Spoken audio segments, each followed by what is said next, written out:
Ағайындар, бүгін мінекей өздеріңіз біліп отырсыздар. Шілдехана бесік той, бүгін тұсаукесер тамаша той құтты болсын деп, мінекей бүгінгі осындай кішкентай зейініміздің атасы мен әжесін, мамасы мен папасын өзінің ортаға шығып, алып шығуға рұқсат етіңіздер. Орнымыздан түрегеліп тұрып, сондай кісілерді қарсы алайық. Орнымыздан тұрып, той құтты болсын.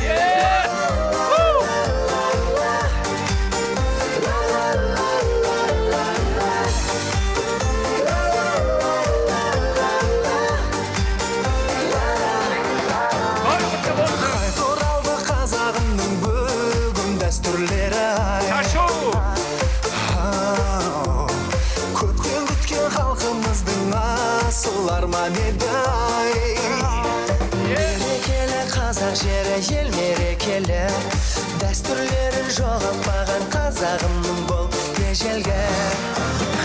Шілдехана бесік той, тұсаукесер сүндет той, ай шіркін ай, құтта түсі сырға салып еді шәрім ай. Ақтыға қаңғай асында сұлу ой жеткен, қыз бозбала кенді олады әнімен әсем тербеткен.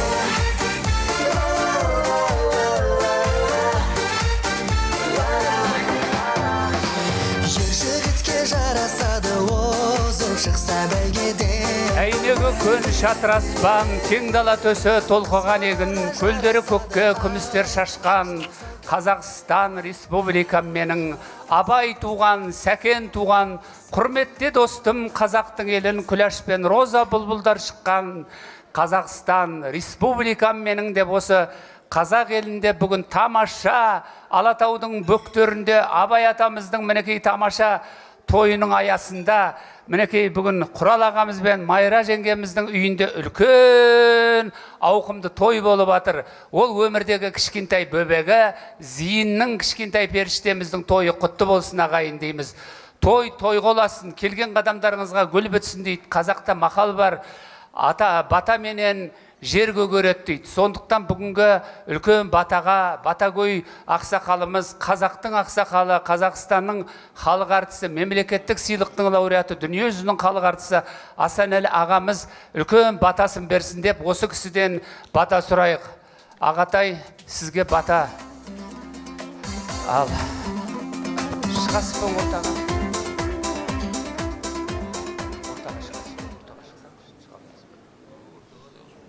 Ал бата сұрайық, мінекей ағамыз. Мен берейін микрофонды, мен берейін. Ал, бисмиллахир-рахманир-рахим, Аллахи аумин. Зейін баланың тойы, екі тойды біріктіріп өткізіп жатырмыз. Алдан жарылқасын, қыдырдарып бақ қонсын, қызыр шылауында болсын, ата-анасына жұғымды үлкен азамат болсын. Майрамен Құралдың осы қызығын көріп осы баланың келешекте азамат, халқымыздың азаматы болсын. Жақсылықпен, тек қана жақсылық тілеймін.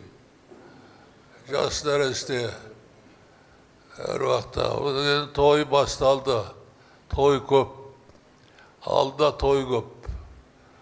Мектепке барады, үлкен оқуға барады, қызметке барады. Сонымен ары қарай үлкен жолға тартады. Жолы болсын, ақ жол. Той құласа берсін. Алла. Аумин, айтқаныңыз періштенің құлағына шалсын. Ал ардақты ағайындар, құтты болсын. Осындағы Асанәлі атасының жолын берсін. Халықтың сүйіктісі болсын, халқының ардақтысы болсын. Баламыздың жасы ұзақ болсын.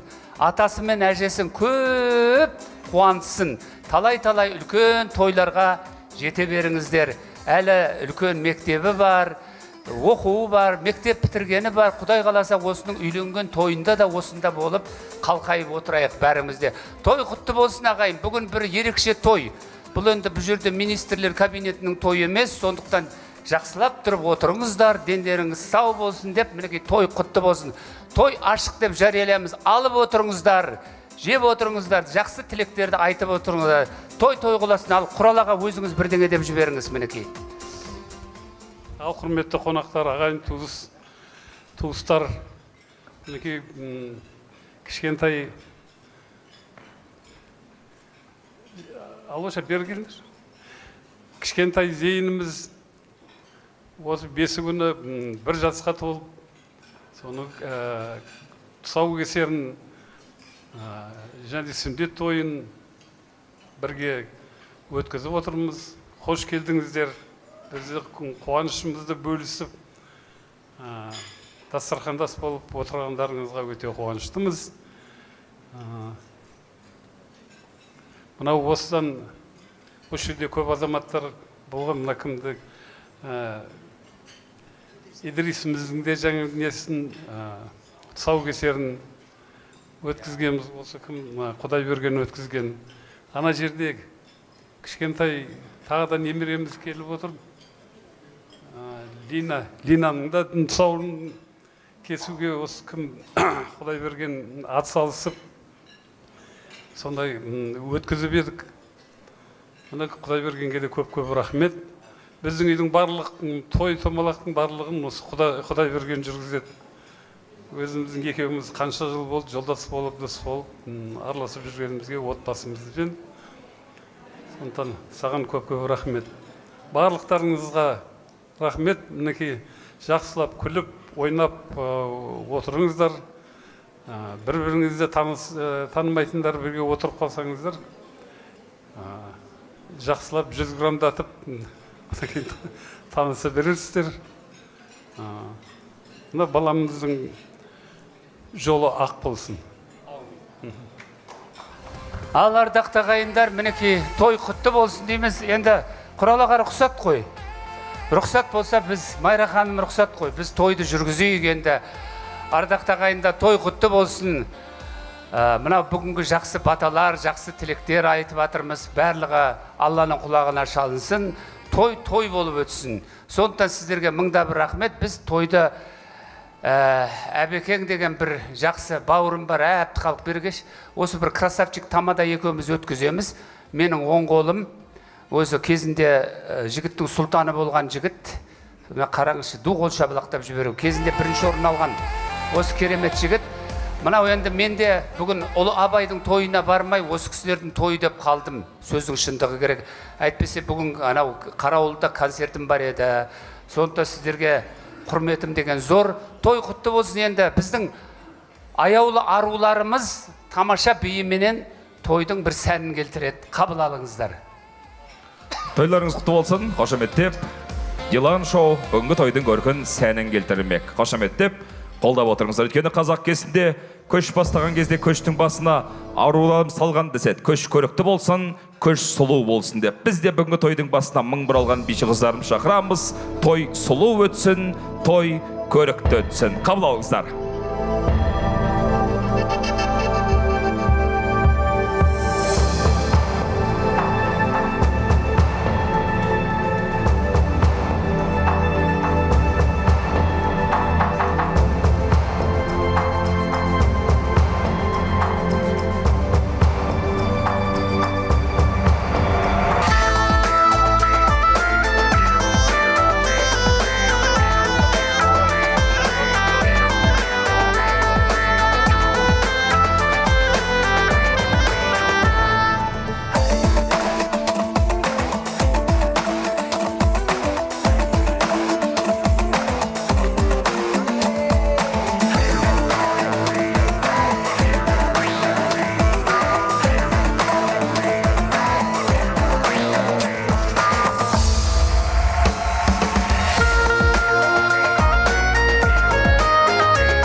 Дилан Шоу. Керемет.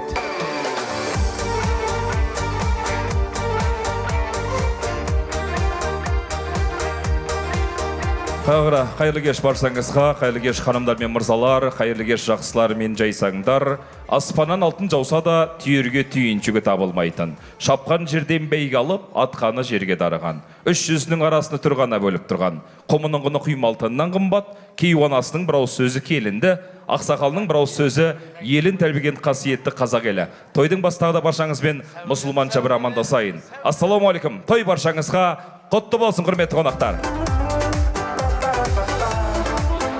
Мінеки, тойымыз өз бастауын алып жатыр. Кішкене бүлдіршініміздің ортаға келуімен, кішкентай зейініміздің ортамызға келуімен тойымыз өз бастауын алып жатыр. Әрине біз қазақты тойды батамен бастамақ, әрине батамен бастаймыз, батамен таңдатырғанбыз, батамен күнді батырғанбыз. Сондықтан той төріндегі абыз ақсақалдарымыздан, әулетіміздің барша үлкендерінен, құрметті қонақтарынан бастап, тілектердің томағасын сыпыратын ең үлкен тілектерді мен ортаға құрметпен шақырайын деп тұрмын. Ол тілектің иелері қазақ айтады ғой, мұхиттың жанынан құдық қазбаңдар дейді. Сондықтан төрде отырған мұхиттай болған біздің барша үлкендеріміз, әулетіміздің құрметті қонақтары отыр. Адам өмірді боз кілем деп алатын болса, күрес деп алатын болса, сол боз кілемнің ішінде адамдар әрқалай күреседі дейді. Біреу жас баласы үшін күреседі, біреу баспанасы үшін күреседі, біреу карьерасы үшін күреседі, біреу дәнек ас үшін күреседі, біреу ғалым болсам деп күреседі, біреу залым болсам деп күреседі, біреу құлқым деп күреседі, ал біреу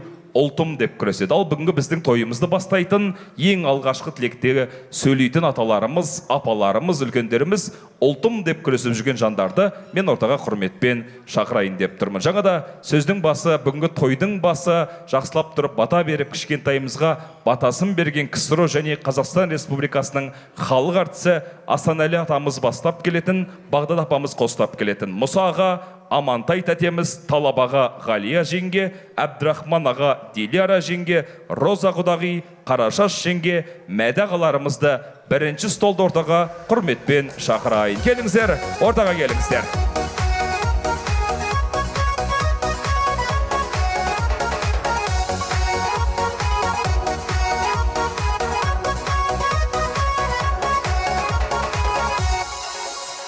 Айналайын қарағым, қал жақсыма айқау, сала берме көзіңді әр жақсыға қаләулім ай.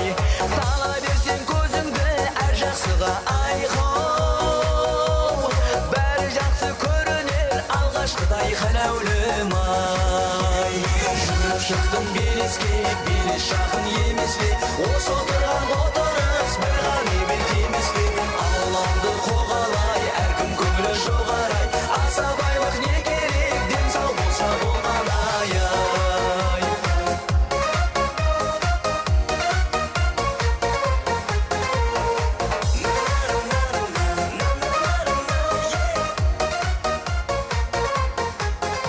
Рахмет. Қош келдіңіздер, әулетіміздің үлкендері, біздің құрметті қонақтарымыз, абыз ақсақалдарымыз, ақ жаулықты аналарымыз бастап келіп жатыр. Көргенімізге қуаныштымыз, төрге шыққандарыңызды, қуанышқа төріне келгендеріңізбен шын жүректен баршаңызды құттықтаймыз. Қош келдіңіздер деп қошеметтеп қойыңыздар мінекей. Енді Есенқұл Жақыпбек ақын айтқандай, сүйдірген сүйген мұңдасқан, өмірім өлең жыр дастан, біздерде арман жоқ шығар, сіздермен жерді бір басқан деп жырлайды ғой. Сондықтан сіздермен дәм дастарханда, сіздермен осындай той төрінде тұрғанымызға қуаныштымыз. Микрофон, сөз кезегі өздеріңізде болсын. Атамыздан бастайық. Рахмет. Ал құрал, майра. Той қыласа берсін. Екі тойды қабат өткізіп атсыздар.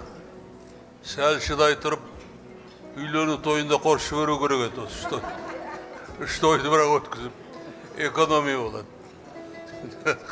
Қарайды. Зейін бала кішкентай құралдың ең жақсы көретін немересі. Немере деген ыстық қой өзі. Сондықтан Зейіннің қызығын көріңдер, жақсылығын көріңдер. Баланың дені сау болсын. Үйге береке әкелсін. Үйдің қуанышы сендердің. Сендер соған қарап қуанып, жастарыңа жас қосасыңдар. Екеуің әлі жассыңдар ғой қайда. Менің жасыма жеткенше әлі сендерге 40 жыл бар. Сондықтан алда өмірлерің. Мынау не? Дөңгелеп жүрген. Той қылас.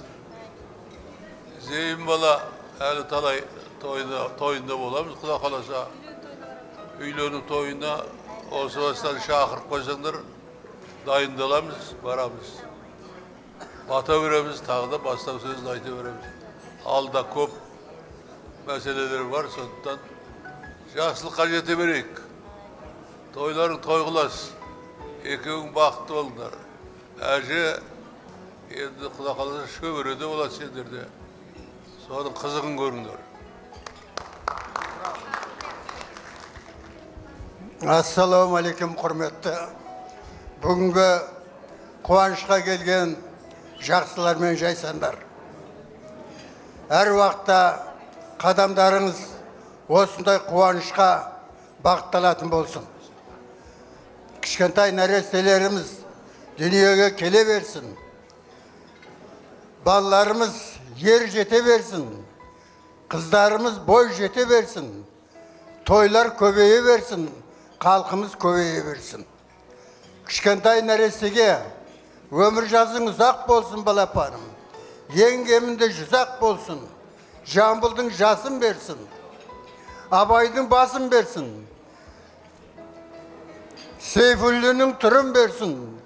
Жақсылықтың күнін берсін. Барлықтарыңызға тек жақсылық тілейміз.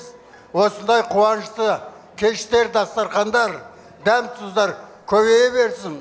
Халқымыз аман, жұртымыз тыныш болып, кішкентайларымыз көбейіп, солардың тойларын көруге Құдай нәсіп етсін.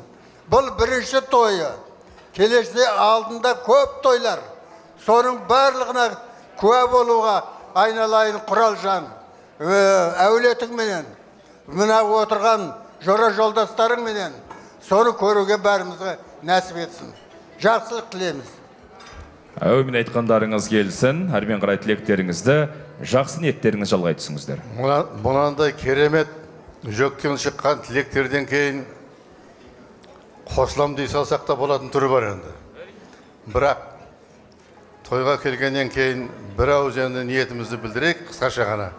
Ал енді бұл мынау тұсау көсіп деген рәсім, ол енді біздің қанымызға сіңіп кеткен жағдай.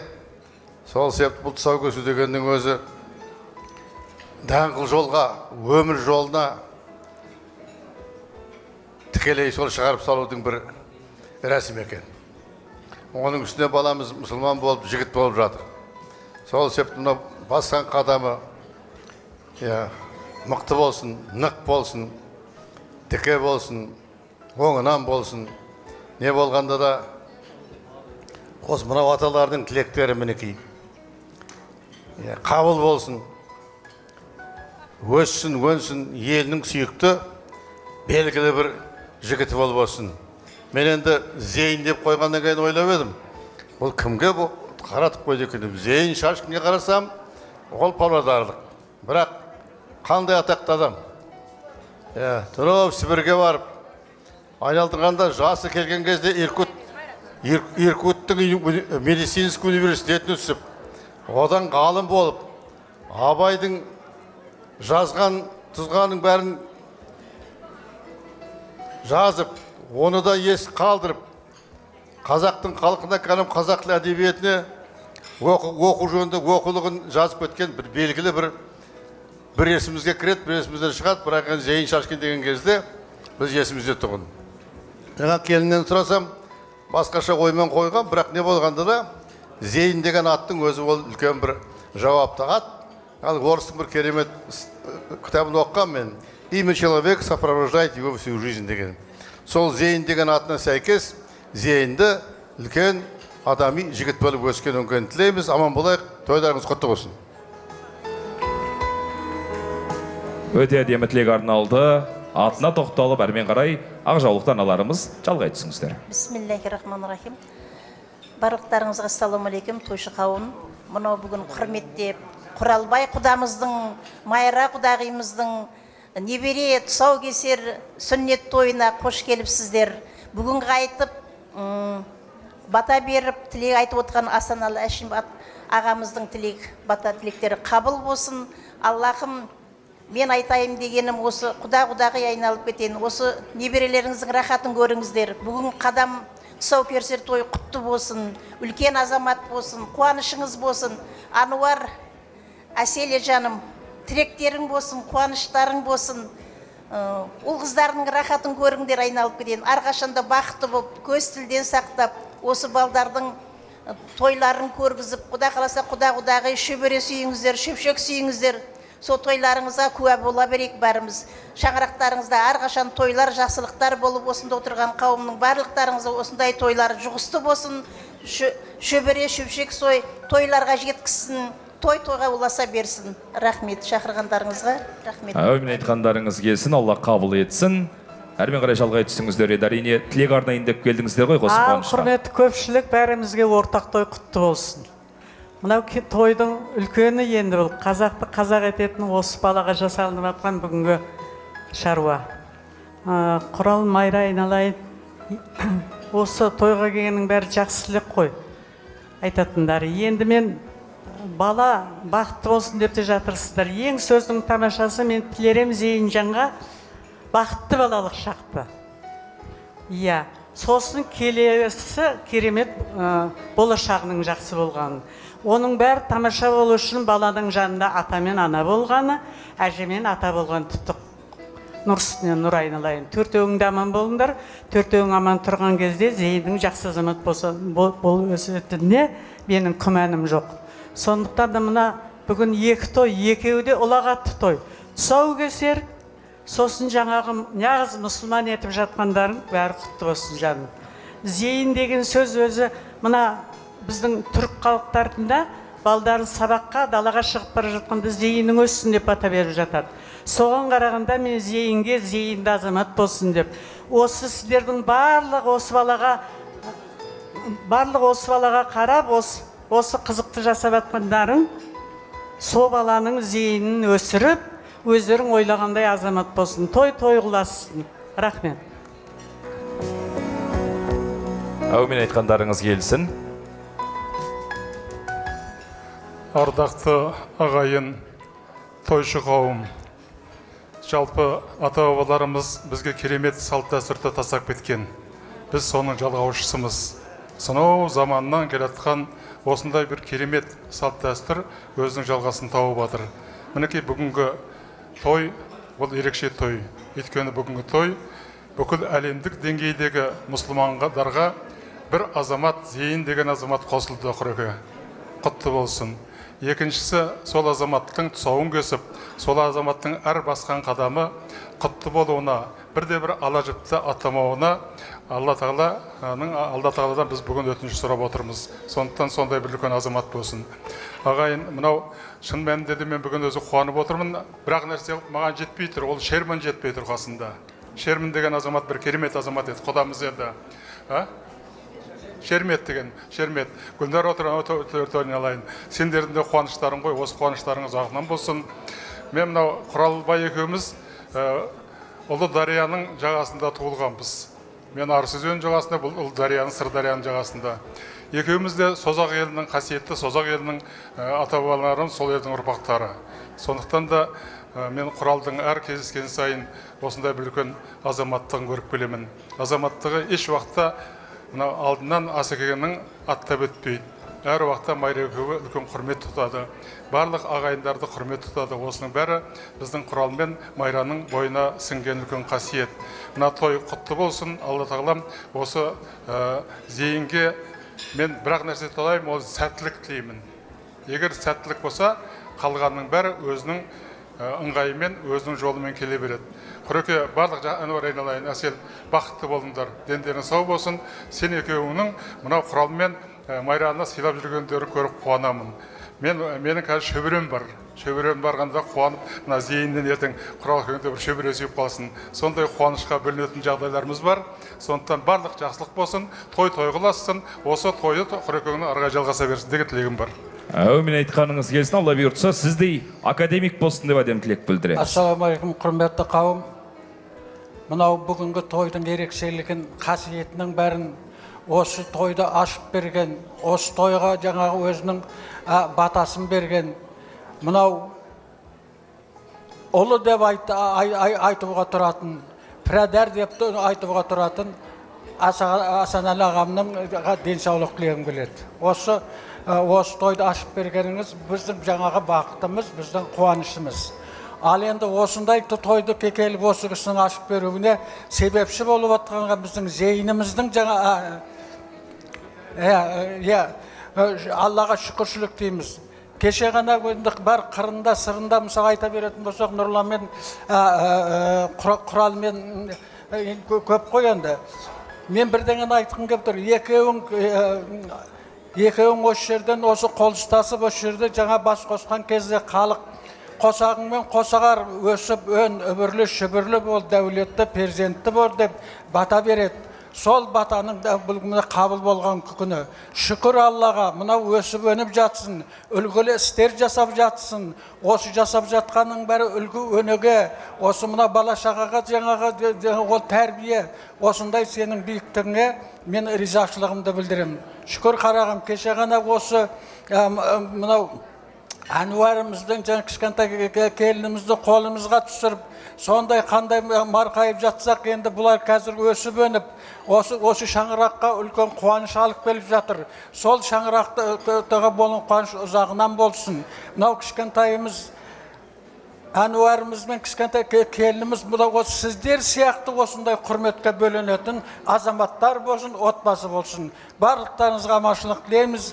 Зейініміз өзінің атына сай үлкен азамат болуын тілейміз. Тағы бір орайласып келіп отырғаны Ұлы Абайдың онада туылғанына бүгін жаңа 180 жылдығын тойлап жатыр.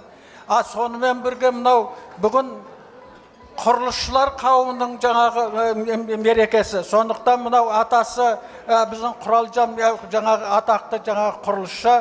Сондықтан осы атасындай еліне еңбегі сіңірген, одан да асып түсетін азамат болуына тілектеспін. Бәрекелді, өте керемет әдемі тілек арналды. Сізге берейік па? Бір тілек айтыңыз, содан кейін беш бармақта дайын тұр екен. Өте жақсы, беш бармақ суымай қазір барамыз, Құда қаласа. Алайын, бүгін мынау үлкен тойдың үстіне келіп отырмыз, бауырымыз, мінекей осындай немерелерін ортамызға алып келіп, сіңіліміз ғой, ербілі ме, сіңілі ме? Айналайын, бауырым, өсе берсін, еліне елеулі, халқына қалаулы болсын. Сіздер сияқты, мына атасы, мына аға сияқты үлкен ата болып, ортада осы қыз ұзатқанда, осы біраз үлкендеріміз қызымызды ұзатып, ортасына тойын көретін болайық. Ал енді мен үлкен әжесімін, тәтесімін мен, бұл кішкентайдың. Сондықтан тәте, мен қажытқы шүріп алып келген әжемін. Сондықтан менің қолымнан кішкентай әді дәм тәтісін деп, әді шашу алып кеп отырмын. Ырым етіп шашайын. Көп сөйлебеген көрдіңіздер ғой, көп сөйлей бермейін. Жақсы айналайындар, мен жақсы. Браво, қошеметтеріңіз мінекей. Мына жаққа шашыңыз, міне. Кел. Зейінжанды бер әкел. Ой, әжесіндей мінекей халықтың.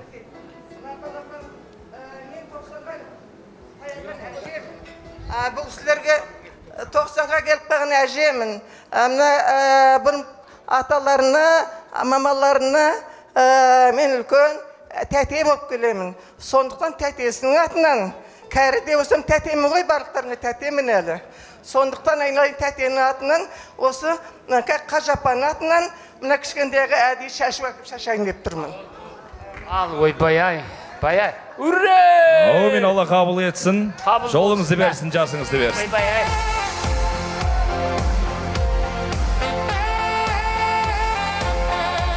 Алып қойдық бәрін. Бізге де, ал ардақты ағайындар.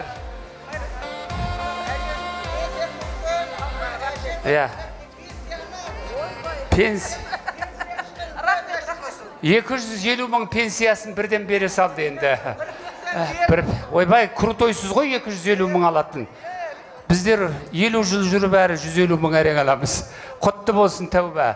Ал ардақты ағайындар, бүгін мінекей тамаша той, құтты болсын. Мынау асылдың асыл ағаларымыз, асыл тәтелеріміз, мынау айтқандарыңыз періштенің құлағына шалынсын, зейініміз үлкен жігіт болып өссін. Құтты болсын ағайындар, құтты болсын, той құласын. Мінекей.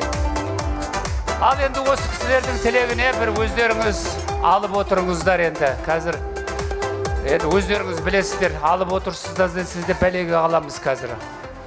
Әртістер арақ іш деп айтты деп. Сондықтан ардақты ағайындар, алып жеп ішіп отырыңыздар. Жақсымен жарты сағат отырғаның жаманның өтіп кеткен өміріндей дейді. Бүгін мінекей Құрал ағамыз бен Майрат атамыздың көңілі қандай дархан болса, бүгінгі тойы да сондай дархан болып, кілең дархан кісілер жиналып атсыздар. Құтты болсын ағайындар, тойға ұлассын. Ал жастар жағы кәнекей бүгінгі тойға ішедау деген адамдарды шақырды. Сондықтан алып отырыңыздар, жеп отырыңыздар. Ал Рахмет, алғыс білдіреміз. Мінекей өлетіміздің барша үлкендері, біздің ақсақалдарымыз, аналарымыздың әдемі тілегімен тойымыз басталды. Алғыс білдіреміз, ғұмыр жастарыңызды берсін, ұл қыздарымыз аман болсын деп тілек білдіреміз. Алдарыңыздағы ас дәмге қарап отырыңыздар, астарыңыз дәмді болсын. Құрмет қонақтар, қадірменді жақсылар, арнайы бүгінгі той иелерінің сіздер үшін дайындаған ыстық асы, үлкен асы да дайын болды. Қазақтың ұлттық тағамы ет тағамын ортаға құрметпен шақырамыз. Қарсы алыңыздар.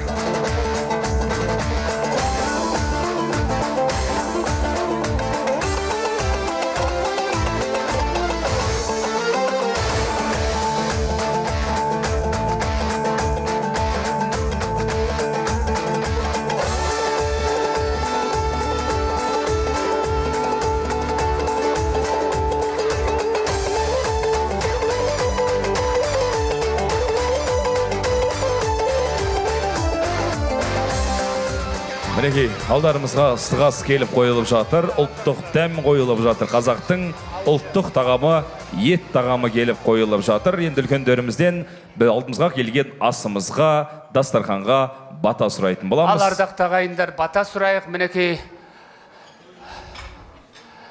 Мұсағаңа береміз. Мінекей, бұл да ағамызда қазақтың аяулы үлкен азаматы, ардақты ағамыз, халыққа ерен еңбегі сіңген аға, біз сізді өте жақсы көреміз. Біздің қазақ өзінің асылдарын құрметтеген сіз асыл адамсыз. Бүгінгі тойда бата беріңіз. Ал, бата сұрайық. Бисмиллахир-рахманир-рахим. Жақсылықтар көп болсын, жаманшылық жоқ болсын. Еліміз аман, жұртымыз тыныш болсын. Нәрестенің жасы 100-ге жетсін. Сол қызықшылықтарын көруге бәрімізге нәсіп етсін. Аллаху акбар. Аумин. Айтқаныңыз періштенің құлағына шалынсын.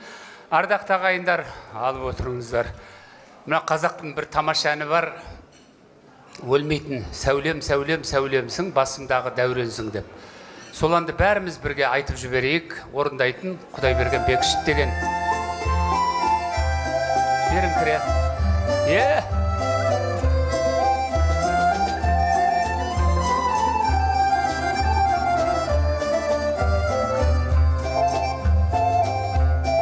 Ағынан да алманың көгі тәтті сәулем ай, барынан да жаманның жоғы жақсы сәулем ай. Бір сөз айтсаң жаманға сөз қайтарар сәулем ай, қорғасындай балқыған қайран жақсым сәулем ай. Бірге айтайық. Сәулем, басымдағы дәуренсің, жақсы болсаң сәулемсің, жаман болсаң әуремсің. Жақсы болсаң сәулемсің, жаман болсаң әуремсің. Сенде сері ей қалқам менде сері сәулем ай, шын сүймесем көңілімді бермес едім сәулем ай. Томағасын алдырған лашындайсың сәулем ай, сен болмасаң бұл жерге келмес едім сәулем ай. Аға, сәулем, сәулем, Сәулемсің, басымдағы наурызым. Жақсы болсаң, сәулемсің, жаман болсаң, жақсы болсаң, сәулемсің, жаман болсаң, әуремсің, о Бағдат.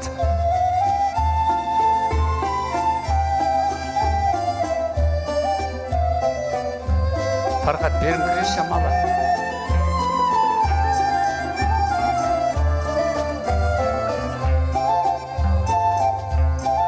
Аяғыма кигенім бұлғар етік сәулем ай, табанымнан барады ызғар өтіп сәулем ай. Жақсы болсаң келерсің судан өтіп сәулем ай, жаман болсаң қаларсың суға кетіп сәулем ай. Ойбай ай, сәулем, сәулем, бір қайда сәулемсің, басымдағы ай, дәуренсің, жақсы болсаң сәулемсің, жаман болсаң әуремсің.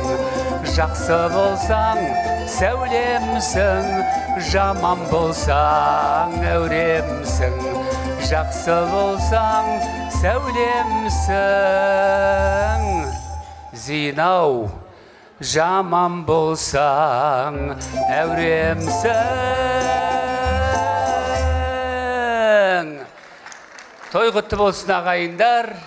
Келесі тамаша бір әнім, қазақтың ұмытылмайтын тамаша әндерінің бірі сырласу вальсін бірге орындап отырайық. Бүгін фонограмма болмайды, бәрі живьем. Түн жамылып келеміз, айсыз ашық аспан, төбемізде жұлдыздар үнсіз жымыңдасқан. Бара жатқан замарап байқалмайды уақыт. Бұл не деген қуаныш, бұл не деген бақыт. Вальс билесеңдерші. Бара жатқан замарап байқалмайды уақыт. Бұл не деген қуаныш, бұл не деген бақыт. Алматының гүл бағын аралаймыз ұзақ, қиялменен кетеміз қидалысқа ұзақ. Күйге толы көңілдер араластық биге, қандай ыстық осы шақ, асықпа сен үйге.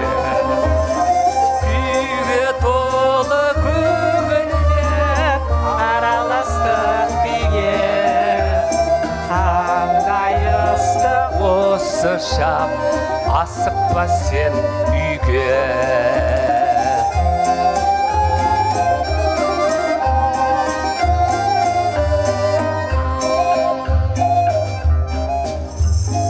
Алақанда алақан күн,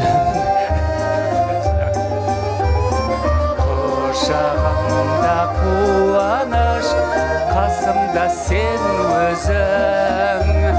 Бүгінгі күні тамаша, бүгін нұрлы, бүгін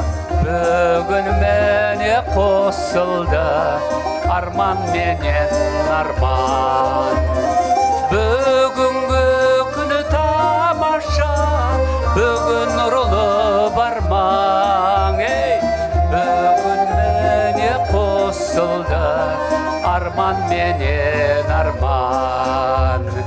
Бүгін міне қосылды Құрал менен майра. Той құтты болсын ағайындар. Керемет. Керемет. Жақсы. Қойшы. Ал ардақты ағайын, біз тілекке берейік енді. Той құтты болсын. Рахмет, той кешінермен қарай жалғастырайық. Әрине тойдың көркі ән мен би болғанымен бүгінгі кешімізде кішкентай бүлдіршінімізге той иесіне айтар тілектеріңізді, ақ жарма ниеттеріңізді мен ортаға шақырайын. Бүгінгі тойымызда құрметті қонақтарымыз номері 2-ші столды ортаға шақырайын деп тұрмыз. Ол дастарханда отырған біздің қонақтарымыз Гүлнар Құдағи, Мұхаммеджан Алма, Сәуле апайымыз бар, Сейітжан мен Гүлмира, Бердіғали Нұрия, Ерғазы Ғалия, Қуатбек пен Бипка деп жазылған екен. Барша аталарымызды, апаларымызды үлкендер 2-ші стол келіңіздер ортаға. Шама келсе, билік келіңіздер ортаға бір жақсылап тұрып.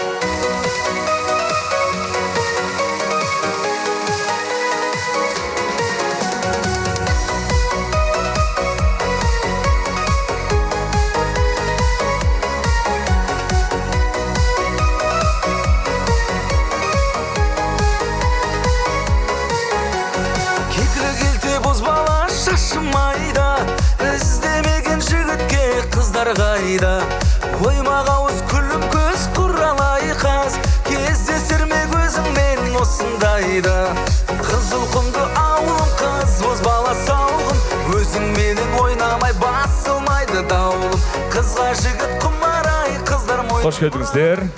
Көргенімізге қуаныштымыз. Қош келдіңіздер. Құрмет қонақтар, мінекей ортаға назар салайық. Бәрімен қарай тілектер тізгіні жалғасып жатыр. Сөз сөйлесе сөз өткір пышақ құсап, тілек айтса жайылар құшақ-құшақ.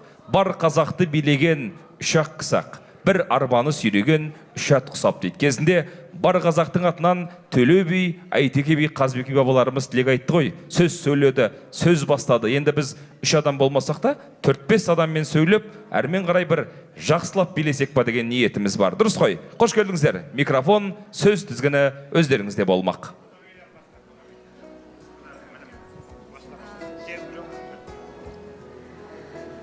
Ал құрметті қауым, Құда Жекжат, Құрал Майра, Ануар Әсел, бүгінгі той құтты болсын. Зейін балапанымыз мұсылман болып жатыр, атқан мінері құтты болсын. Сауы кесіледі қазір. Бүкіл үлкен өмірге қадам жасайын деп жатыр, сол қадамы нық болсын. Болашағы жарқын болсын. Сүйікті елін үлкен ер азаматы болып өссін. Әкесіне, анасына көп бақытпен қуаныш сыйласын. Дені сау болып, өмір жасы ұзақ болсын. Бақытты болсын. Сол той құтты болсын, той қоласын. Құрметті қауым, кеш жарық, мінекей бүгін үлкен ақ түйенің қарны жарылып, осында үлкен қуанышта бастарымыз қосылып жатыр. Мынау Құралбай Майра тойларын құтты болсын. Мынау біздің енді шөбереміз болатын шығар деп ойлаймын. Осы баламыз үлкен жігіт болып өссін. Қуанышыңыз болсын. Мынау төрде отырған аталары бар. Солардың аталар сіздер біздің жаңа шөберлерге үлгі болыңыздар. Сендерге қарап, ертең өсіңкіргесін, сендерге қарап, сондай ата боламыз, осындай үлкен адам боламыз деп, солар біздің жаңа зейін соған тырмыссын. Міне енді жақсы, бүгін өте қуанышты күн. Осы тек қана жоғарыдағы емес, қасындағы атасы да белгілі құрылысшы, мүмкін ол да құрылысшы болып кетер деп ойлаймыз. Енді ары қарай өмір көрсетер. Бірақ не дегенмен осы атасы сияқты үлкен дәрежеге жете берсін деген тілек. Сондықтан міне қуанышымыз мол, үлкен жігіт болып өссін. Соның Құдайға шүкір жасымыз жетсе, сол үлкен болып өскеніне көріп, соның барлығын қуанышымызмен бірге болсын. Рахмет. Құлай майра, бүгін өте бір қуанышты күн болып тұр. Енді немере өте жақсы ғой. Немере өлгенше деген қазақтың сөзі бар. Сол себеппен содан қамын ойлап жүресің. Біраз жыл, 20 ма, 30 ба, Құдай біледі оны. Мен айтайын дегенім, мына Құрал Бердіғали, мына тұрмыз. Бірімізбен танысқанымызға уже 53 жыл, бір айдан кейін 53 жыл болады. Содан бері мына қарым-қатынасымыз жақсы, бірімізді қошеметтеп, сыйлап жүрміз. Мен көп сөйлемей, мен айтайын деп, мына Зейінге тілек, қасында сондай достар көп болсын. 30 жыл, 40 жыл, 50 жыл дос болып жүретін. Сонда жол беріп, мен достар көп болса, өмірде көп жақсылыққа жетеді деп ойладым. Одан басқа мен көп айтпай қояйын.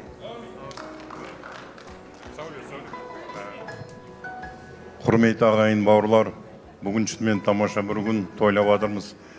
Біздің жақсы көретін Құрал мен Майраның немересі Зейін бір жасқа толып жатыр. Бүгін тұсаукесер, сүндет той, жігіт болды, еркек болды, үйлендіруге болады енді оны. Сол себептен енді бақытты болсын, бақытты әкелсін, ең бірінші әке-шешесінің қуансын. Сосын сендер қуансын, жаңа айтқандай шөбере сүйіндер, үйлеріңізде тойдан той болсын. Рахмет. Құрметті тойға жиналған үлкен ақсақалды ағалар, ақжаулықтар алар. Мына Құрал мен Майраның шаңырағында бүгін үлкен қуанышты мереке болып отыр. Сол мерекеге бас қосқанымызға Құдайға шүкір. Ең алдымен кішкентай нәрестеміз үлкен азамат болсын, ауырмасын, сырқамасын. Сіздерге папасы мен мамасына, атасы мен апасына жақсылық, үлкен жетістіктерін көрсетсін, қуаныштарын көрсетсін. Бірақ сол бала аяғына тұрғанға шейін жанында атасы да, апасы да, папасы да, мамасы да аман есен болып жүре берсін. Дені сау болсын. Құрметті құда-құдағилар, тойшы қауым, біздің нағашы жақ боламыз, Әселяның туған әпкесімін. Мен өте қуаныштымын, өзінің қарындасым осылай өніп, өсіп, барған жеріне құт-береке алып келіп, бала шағалы болғанына, сіздерге көп-көп небере сыйлағанына, Ануар екеу бақытты болсын. Мынау менің үлкен сүйікті ағам, Шермет ағам марқұм осында қуанышқа жете алмады. Бірақ та бүгін көңіліміз босап, сол кісіні еске алып, балдарды қарап отқан шығар, дуамыз бәрі жете берсін сол кісілерге. Сіздер аман болыңыздар, әрбір кішкентай нәрестеге ата әже керек, еркелететін, ойнататын. Сол екі жас бақытты болып, үбірлі-шүбірлі болып, сіздерді қуанта берсін. Жеңшем екі жаққа ортақ болсын, Зейін қуанышы бірге тойлап жүре берейік.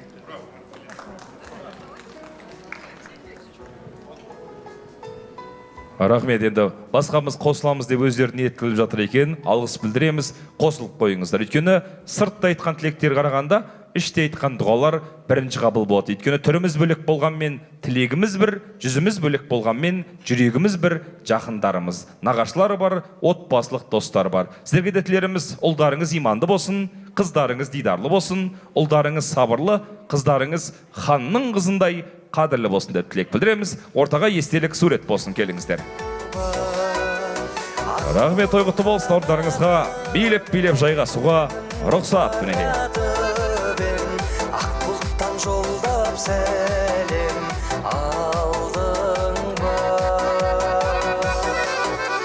Күн санна белеңдеп, сағынса келерде. Рахмет, алғыс білдіреміз. Құрметті қонақтар, енді бүгінгі тойымыз басқа тойдан ерекше. Бүгінгі тойымызда жақсылап сіздерге өнер көрсететін өнерпаздарымыз өте көп. Ән айтатында, би билейтінде өнерпаздарымыз өте көп. Олардың бірі және бірегейі Алматы қаласындағы ең әдемі, ең керемет көйлектері бар, ең керемет шоу бағдарламасы бар. Дилан шоу сіздердің алдарыңызда өнер көрсетеді. Қабыл алыңыздар.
Браво! Шоу-балет «Дела».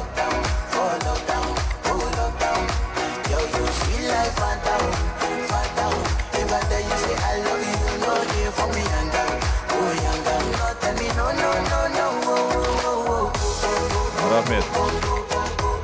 Енді бүгін кішкентай бүлдіршініміздің мерекесі ғой. Бүгін біздің зейініміздің туған күні, зейініміздің бір жас тойы, бүгін тұсаукесер тойы, бүгін сүндет тойы, барлық той қатары болып жатқан кішкентайымыздың қуаныш тойы. Кезінде ел билеген біздің Абылайхан бабамызды барлығымыз жақсы білеміз. Бір күні бір деректерде Абылайхан бабамыз бір елдің тұсынан өтіп бара жатып, уәзірлеріне тапсырған берген деседі. Уәзірлерім, қазір мен кешкісін төмендегі ауылға құдайы қонақ болам. Сол елде үйінде ханы жоқ, үйінде патшасы жоқ, бір үйді тауып беріңдерші деген ғой. Сонда уәзірлер аңтаң, уа хан ием, уа патшам, бұл елде сен асқан хан жоқ қой. Бұл елде сен асқан патша жоқ. Бұл не дегеніңіз деген кезде Абылайхан бабамыз айтқан деседі. Үйінде ханы жоқ, үйінде патшасы жоқ дегенім, үйінде кішкентай баласы жоқ, кішкентай бүлдіршін жоқ дегенім. Қазір мен кез келген үйге құдай қонақ болып түсетін болсам, ол менің патша екеніме қарамайды. Сақалымнан тартып ойнайды. Үстіме чу деп атқып мініп ойнайды деген екен. Сондықтан баршаларыңыздың отбасыларыңызда біздің зейініміздей патшаларыңыз бен патшайымдарыңыз, хандарыңыз бен ханшайымдарыңыз аман болсын деп бір қошемет соғып қойыңыздар. Ол қыздарыңыз аман болсын. Әрине бұл балалардың улап шулап жүргені, қасымызда осылай жүргені бір ғанибет. Өйткені халық қаһарманы бір туар азамат Бауыржан Момышұлы атамыз айтқан деседі. Осы үйдегі балалардың у-шуынан асқан үздік симфония табу мүмкін емес дейді. Сондықтан әр шаңырақта осындай үздік симфония балаларымыздың у-шуы әрдайым естіліп жүре берсін. Ұл қыздарыңыз аман болсын, немере шөберелеріңіз көп болсын. Енді осы немеренің тойы, осы біздің кішкентайымыздың, баламыздың тойы деп атасы мен апасы өте жақсы дайындалды. Әрбір нүктесіне, әрбір өтіріне дейін жақсылап дайындалды. Тіпті өздеріңіз көрдіңіздер ғой, тамадағып өзінің отбасылық жолдасы, досы Құдайберген ағамыздың өзін шақырып арнайы той жасап жатыр. Оның қасында көмекші шығып, мені шақырып, менің ол есімім Әбдіхалық Еркебай болады. Осы сізді бір таныстырып өтейін. Алдарыңызда 4-5 сағат аясында қызмет көрсететін боламыз. Сіздердің қызметтеріңізде болатын боламыз. Енді той иелері жақсылап дайындалғанын алдарыңыздағы тамақ салынған тарелкіден көрсеңіздер болады. Тіпті мынау алдарыңыздағы тамақ салынған тарелкілердің астын көтеріп жоғары көрсеңіздер болады, иә? Тамақ салынған тарелкінің астын көтерсеңіздер ештеңе жоқ. Таза деп жатқанымыз ғой. Бүгін лотерея болмайды, бинго болмайды, керісінше басқа да конкурстар, басқа да ойындар арқылы біз сіздерге сыйлықтарымызды, кереметтей конкурстарды үлестіретін боламыз. Қазір былай жасайтын боламыз. Біз сіздерге дауыстарды жасырамыз. Сол дауыстар арқылы ол кімнің дауысы екенін, қандай біздің тұлғаның дауысы екенін сіздер табатын боласыздар. Назарларыңыз музыкада болсын. Бірінші дауыс ол кімнің дауысы. Мұқият болыңыздар. Пай өмір, өтесің ау бір күні. Тұясың ау қуанышты күлкіні, өмір деген бір жарық еткен найзағай. Рахмет, міне таптық. Мінеке апамыз. Орнымыздан тұрсақ апа. Бір сәт, орнымыздан. Есіміңіз? Майра. Кім боламыз?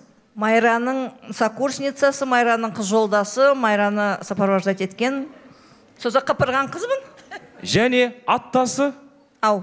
Және есімдесі ғой. Браво, қошемет деп қойыңыздар.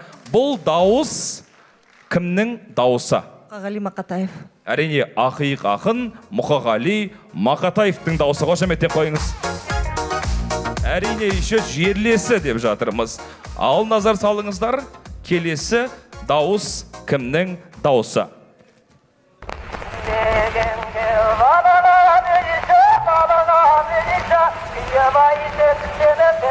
Қазір тыңдап алыңыздар.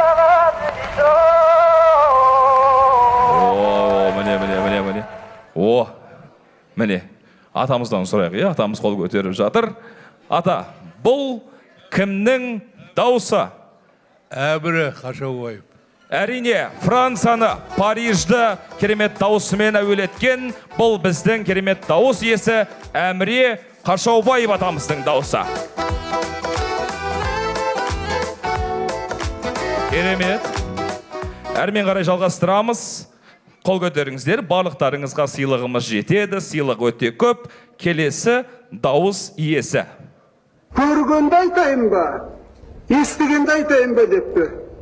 Сонда сыншы тыңдаушысы көргенді айт. Себебі көрген шын, естіген өтірік депті.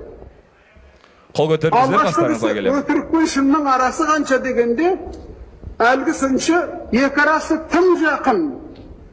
Төрт ағелі көзбен көрген шын, құлақпен естіген өтірік депті. Сіздерге бір көмек болсын. Бүгінгі күн Абай атамыздың 180 жылдық екенін ұмытып кетпеңіздер. Сол кісіге бір ұқсас болсын. Міне қол көтеріп жатыр. Қасыңызға келейін. Есіміңіз?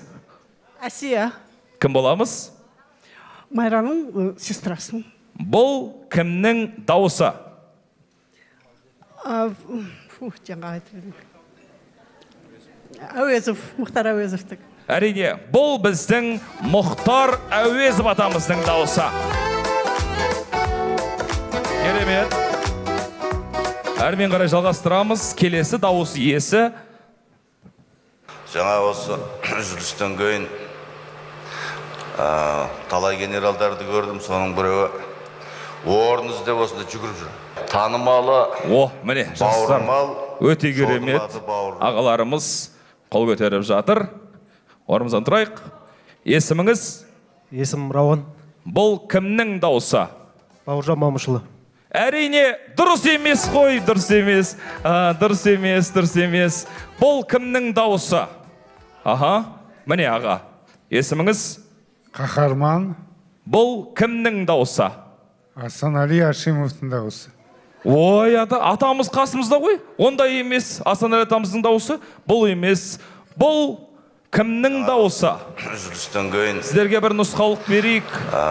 Талай генералдарды көрдім, соның біреуі орын іздеп осында жүгіріп жүр. Танымалы, бауырмал, шоудың аты Бауыржан. Орын іздеп генерал, басқа аты Бауырған деп. Біздің өзіміз орын болмай келдік. Алматы қаласына тікелей қатысы бар адам. Кім бе? Енді өздерің Міне. Кім? Бауыржан Момышұлы. Айтылды ғой, дұрыс емес. Міне. Бұл? Мұхамедов. Қандай Нұрмұхамедов? Генерал. Жоқ, әрине. Ахметжан Смағұлов. Жоқ, әрине.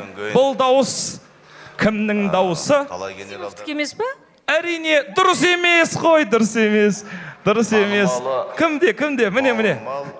Шоудың аты Бауыржан. Нұрхадиловтың дауысы. Әрине, бұл Алматы қаласының әкімі болған, кезіндегі біздің шаңырақты қайтарып берген Заманбек Нұрқаділов атамыздың дауысы. Браво!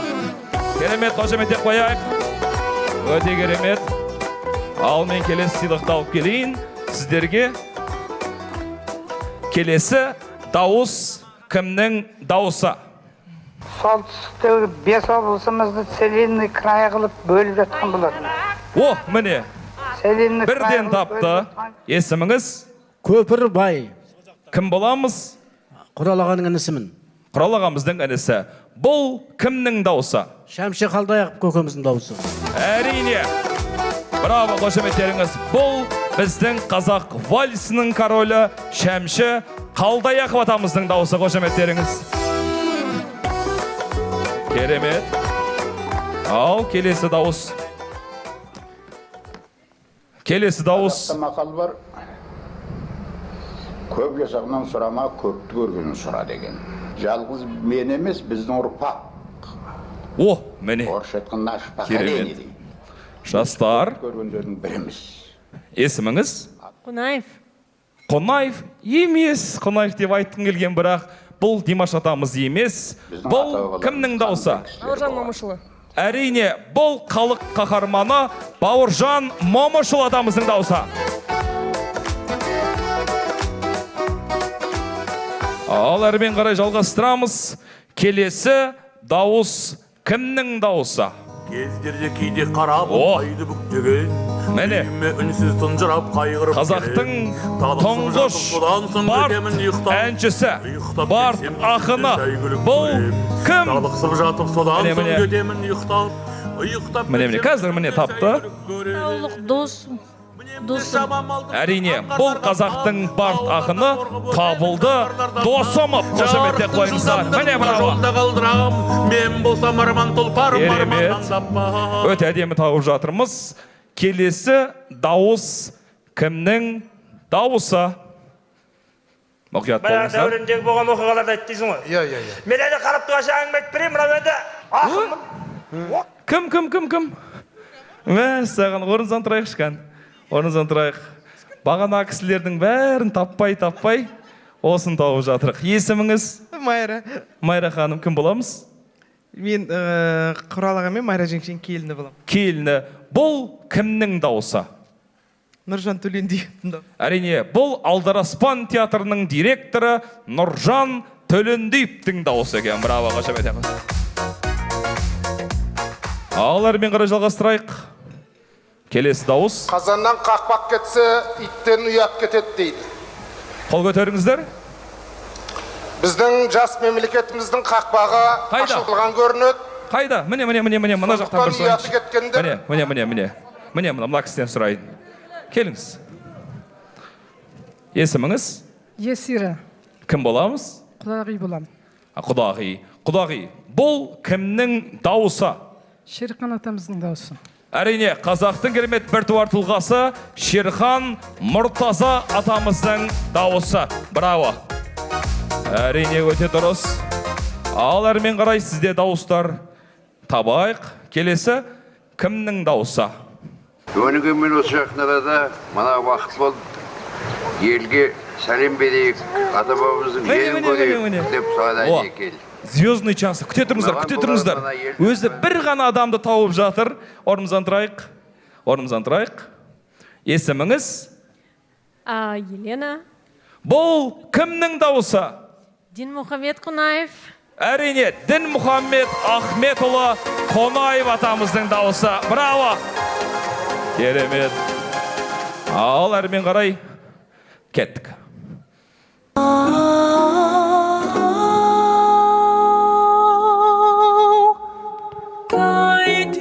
Жоғар жақтағы столға барайын, жоғар жақта. Міне. Жастар жақ, міне, өте. Тапқан секілді. Есіміңіз? Бағлан. Кім боламыз? Бажа. Бажасы. Бұл кімнің дауысы? Димаш. Барша әлемді аузына қаратқан керемет дауыс иесі Димаш Құдайбергеннің дауысы. Браво! Ой. Енді 1-2 болсын, сомен қорытындылаймыз. Егер де біз қазақ халқы, сіздер бастап отырған мен емес, бәріміз басқарып отырмыз. Кімнің дауысы? Міне. Ағаларын таптап ақыры. Есіміңіз? Қуатбек. Бұл кімнің дауысы? Нұрағаның дауысы. Нұрсұлтан Әбішұлы Назарбаев атамыздың, біздің тұңғыш президенттің дауысы. Браво. Енді соңғысы болсын, соңғы бір сыйлық дайындайық. Ал мұқият болыңыздар, соңғысы. Кімнің дауысы? Кімнің дауысы? Міне. Апам, апа кейіңіз. Апам тапты. Апа, бұл кімнің дауысы? Бұл менің туған қасында отырған бауырымның дауысы. Браво, қошеметтеріңіз. КСРО және халық әртісі, Қазақстан Республикасының халық әртісі Асанәлі Әшімов атамыздың дауысы. Мен айтам, мына кісі де күндікке қолын көтеріп отыр. Сіз де таптыңыз аға. Кім болып келесіз? Мен мына кісінің күйеуімін. Ойбай, семейный подряд жеңіп атырке. Байып кететін болдыңыздар енді. Асекеңнің күйеу баласымын. Асекең өзі той жасап ұзатқан маған. Мына қарындасын. Құтты болсын, сіздер де таптыңыздар. Рахмет. Мына Мүсекең бауырларымыз отырған барлығы менің бауырларым. Мүсекең өкініп тұрған жоқ бөкен Асекең қарындасын алғанға. Соны шындығын айтты. Төр, мына күйеу бала ғой айтсын ортада. Мінекей, сіздерге сыйлық дайындап жатқан той иелеріне бір қошеметтеп қойыңыздаршы. Той бойы тағы да сыйлықтарымыз көп. Біздің Құрал ағамызға, Майыр апамызға қошеметтеп қойыңыздар. Той иелеріне қошемет. Рахмет. Әрине, бұл конкурсты, бұл тұлғаларды ойнатудағы басты себебіміз бұл дауыс мәңгі сақталатын, мәңгі ұрпақтан ұрпаққа жететін дауыс. Сондықтан қазір сіздер айнытпай тауып жатсыздар ғой. Алла бұйыртса осы жердегі әрбір қонақтардың және біздің бүлдіршініміздің де дауысы тарихта қалатын, біздің тұлға болып айтылатын дауыс болсын деп қорытындылағымыз келеді. Кереметтей тұлғаларымыз көп болсын, тау тұлғаларымыз аман болсын. Алармен қарай тілектер тізгінін жалғастырайық. Төрімізде отырған номері 3-ші столда отырған біздің қонақтарымыз бар. Қанат ағамыз бастап келген София анамыз, Қали Сәуле, Сыздық Әлия, Қали Нұржамал, Раухан Мұхит Ғалия, Қажымұқан қостаған номері 3-ші стол. Ортаға келіңіздер, билеп келіңіздер.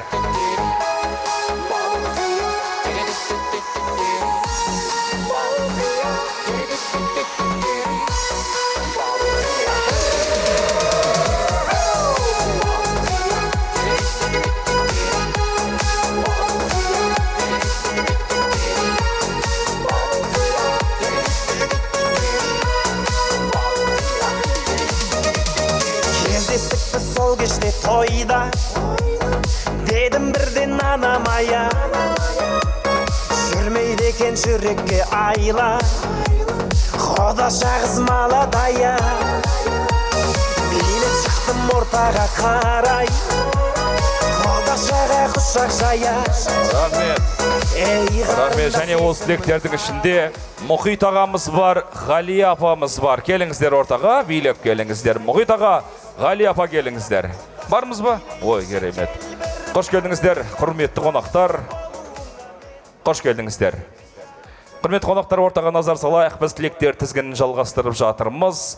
Қазір бір сәттерден кейін тілек айтпаған жандар, сіздерде тілек арнайтын боласыздар, сөз сөйлейтін боласыздар. Сондықтан сыйға сый көрсетейік, құрметке құрмет көрсетіп отырыңыздар. Мен микрофонды ортамызға шыққан құрметті қонақтарымызға берейік. Қазақ айтады ғой, жол сұрағанмен жөн сұрағанның айыбы жоқ дейді. Сондықтан жолдарыңызбен, жөндеріңізбен микрофонды алып, тілек тізгінін жалғай түсіңіздер. Қош келдіңіздер. Құрметті Құрал мен Майра, сіздерді бүгінгі зейін баламыздың тойымен құттықтаймын. Үлкен азамат болып өссін. Өмірлік жолында бүгінгі Асанәлі атамыз сияқты игі баталар көп бола берсін. Тілектер жақсы қолдайтын адамдар, тілек айтатын адамдар бола берсін. Жалпы өмірлік жолы ақ болсын әрдайым.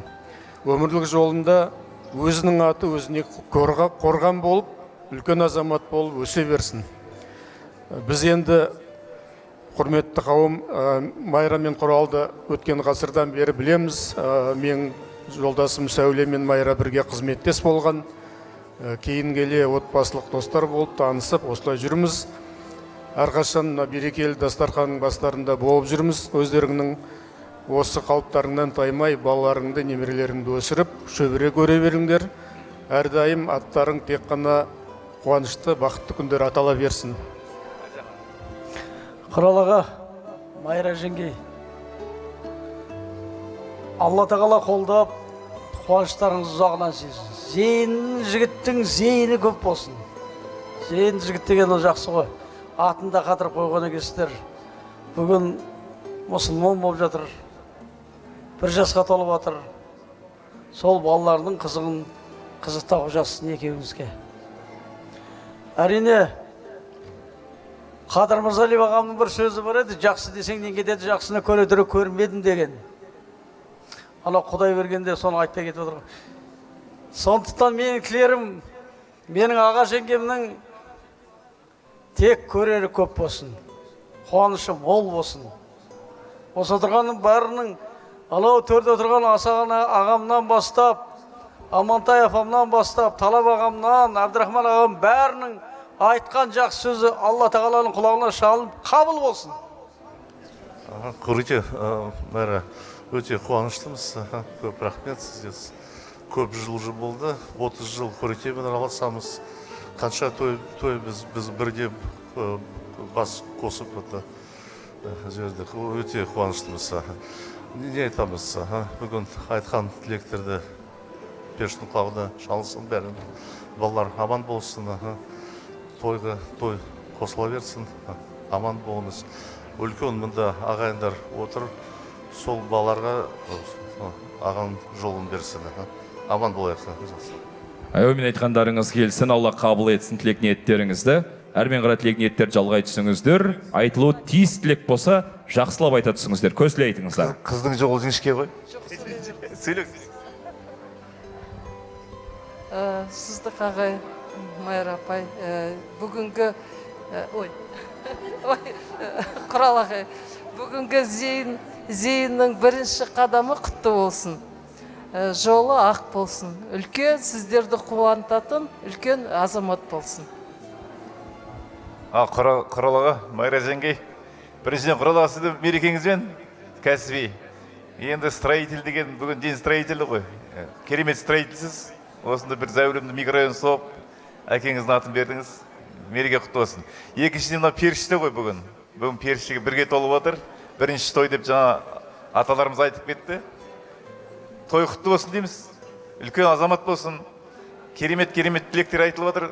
Періштенің қолынан шалынсын дейміз. Рахмет айтқандарыңыз келсін. Кеш жарыққа Қореке Майра тәте тойларыңыз құтты болсын. Зейін ақ жол тілеймін, бақытты болсын. Тек қана жақсылық, тек қана тоймен мынадай дастархан өте берсін.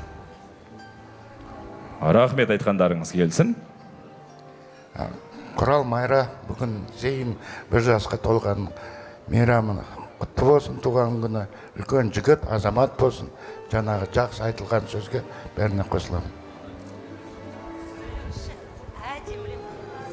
Ой, керемет. Ені бір екі ауыз тілекпен әдемлеп тұрып, түйіндеп беріңіздер. Аға жеңеше, бүгінгі Зейіннің тұсаукесер тойы құтты болсын, қадамнан нұр жаусын. Осы шаңыраққа сіздермен бір келе жатқаннан бері шүкіршілік тойға жалғасып келе жатыр шаңырақтарыңызда. Осыдан бұлайда тойға жалғасын, тек жақсылықта, осындай қуанышта бас қосып тұрайық. Рахмет айтқандарыңыз келсін. Ғали апамыз. Ал бүгін Құдайға шүкір, міне бүгін деген керемет жерде ағамыз бен тәтеміздің төрінде Зейініміздің бір жас тойына келдік. Бұл Зейін дүниеге келерде ағамызға түсінде аян берген ата. Содан Зейін дүниеге келді. Бір жылдан кейін баға, я? Аға айтты, ой, дүркіретіп Зейін келді дүниеге деп қуандық бәріміз, ағасы, апалары, бәрі, туыстар. Енді сонда аға айтып отыр, ой, аян беріп келген ұлыма, немереме Зейін деп ат қойып, аты қазақшаға күшті келеді. Зейінді керемет бала болсын. Міне дүркіретіп той жасайым деп еді, ол күнге де жетті. Қуанышына аға тәте құтты болсын тойларыңыз. Ар жақта нағаш апасы құтты болсын. Әдемі нағаш апасы отыр төрде, әп әдемі болып. Мұнда біздің ағамыз бен тәтеміз отыр, әп әдемі болып. Тойларыңыз құтты болсын, немерелеріңіздің тойлары құтты болсын, денсаулығы мықты болсын. Жаңағы ағаға мылтық сыйлаған ғой. Сол сияқты өте ер азамат болсын, аға тәте, аға. Сіз өте мақтап, жаныңыздан тастамайсыз ғой үйде де. Ата апа болса, осы аға мен тәтедей ата апа болсын. Барлық жағынан да современный, екеуі де молодец. Ануар мен Әселі, сендердің де қуаныштарың еңбек, Әселінікі қыздай болып отыр әнанақтар. Құтты болсын. Денсаулығы мықты болып, осы үйлеріңде ағаның салған дворец зәулім үйінде тату тәтті қалай өмір сүріп жатырсыздар, біз куәміз. Осы Зейін тағы екі кішкентай, тағы басқа немерелер Америкадан кеп жатыр. Жаңа аға мен тәтен Айнұр қызымен Америкадан кеп жатыр.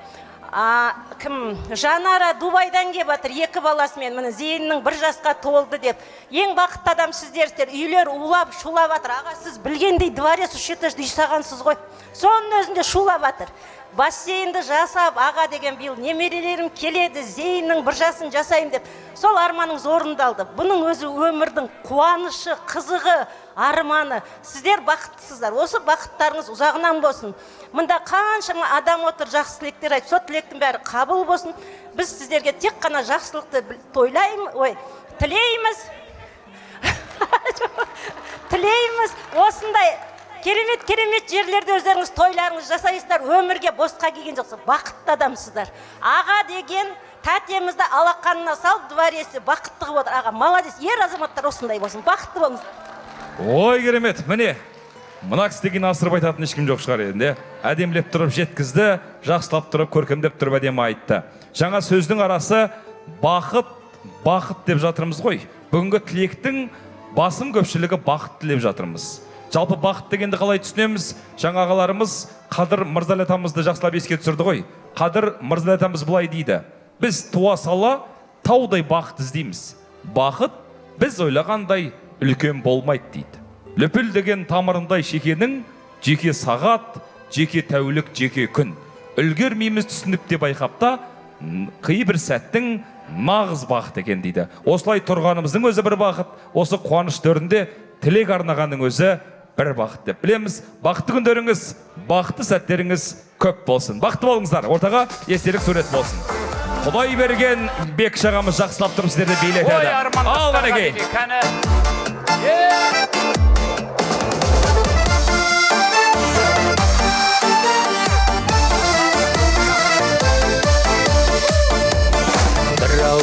күліп ұшқан жастар едік, бір дәуірдің мөлдіреген аспан едік, бәрімізде жазылмаған дастан едік, армандастар, құрдастар. Біз дәуірдің мөлдіреген аспан едік, бәрімізде өмір жолын бастап едік, армандастар қайда, абзал достар қайда, замандастар, қарлығаштар қайда екен. Біз дәуірдің мөлдіреген аспан едік, бәрімізде өмір жолын бастап едік, армандастар қайда, абзал достар қайда, замандастар, қарлығаштар қайда екен. Арман қуған, қиял қуған кезің қайда, құрбы қыздар мөлдіреген көзің қайда, сол алғашқы алаулаған сезім қайда, армандастар, құрдастар. Біз дәуірдің мөлдіреген аспан едік, бәрімізде өмір жолын бастап едік, армандастар қайда, абзал достар қайда, замандастар, қарлығаштар қайда екен. Біз дәуірдің мөлдіреген аспан едік, бәрімізде өмір жолын бастап едік, армандастар қайда, абзал достар қайда, замандастар, қарлығаштар қайда.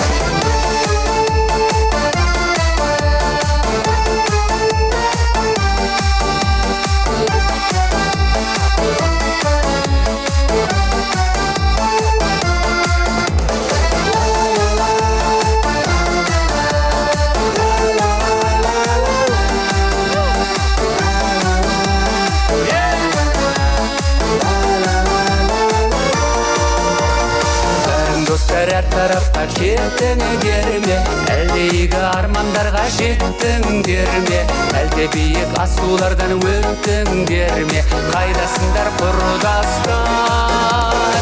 Біз дәуірдің мөлдіреген аспан едік, бәрімізде өмір жолын бастап едік, армандастар қайда, абзал достар қайда, замандастар, қарлығаштар қайда екен. Біз дәуірдің мөлдіреген аспан едік, бәрімізде өмір жолын бастап едік, армандастар қайда, абзал достар қайда, замандастар, қарлығаштар қайда екен. Армандастар қайда, абзал достар қайда, замандастар, қарлығаштар қайда екен.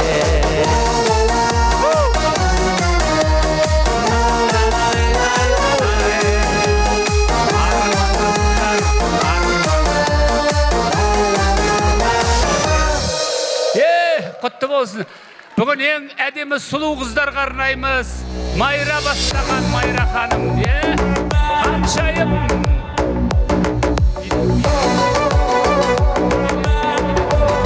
Бағдат бастаған сұлулар.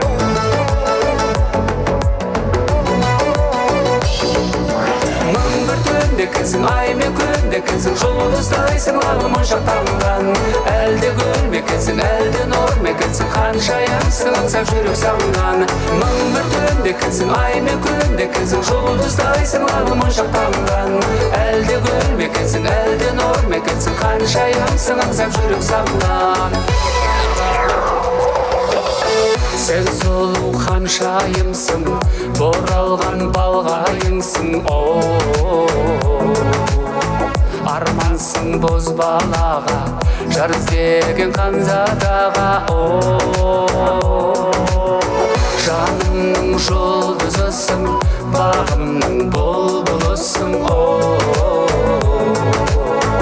шуағың таралғандай, сұлулықтан жаралғандай,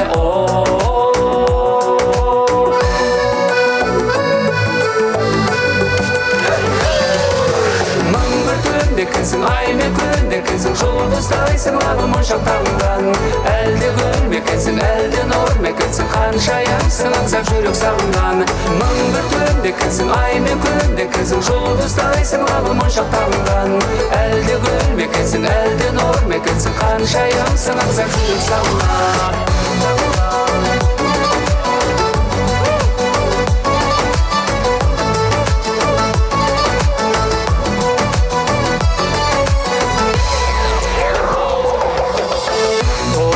Ай түрленесің, ғажайып күйгенесің, назданып нұрланғанда, Құлпырады бұл жалғанда Аялы жан сырымсың, аяулым бал шырымсың Шығыстың аруындай, ақ сәулелі ай нұрындай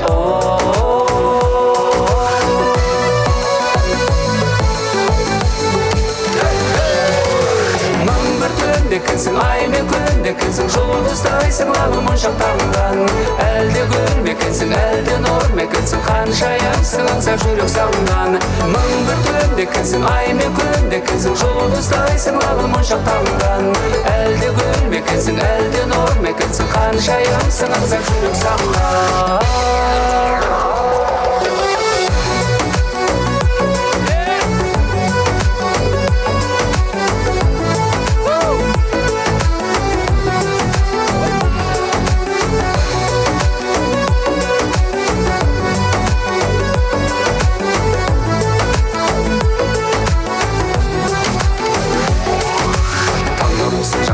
жан жарымсың жалқаған Өктемісің, көктемісің, көңілімді толқаған Ақылымсың, қақ көзің, сезімімді баураған Тұмарымсың, сыңарымсың, жүрегімді жаулаған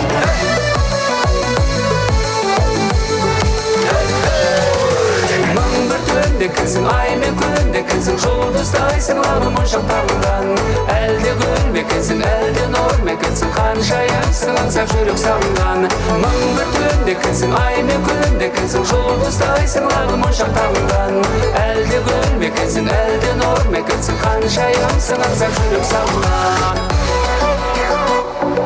Керемет, тағы бір араба Бағдат деген қызға арналады, қабыл алыңыздар. Майра ханым сізге. Ал Майра ханым ортада апаларыңызға.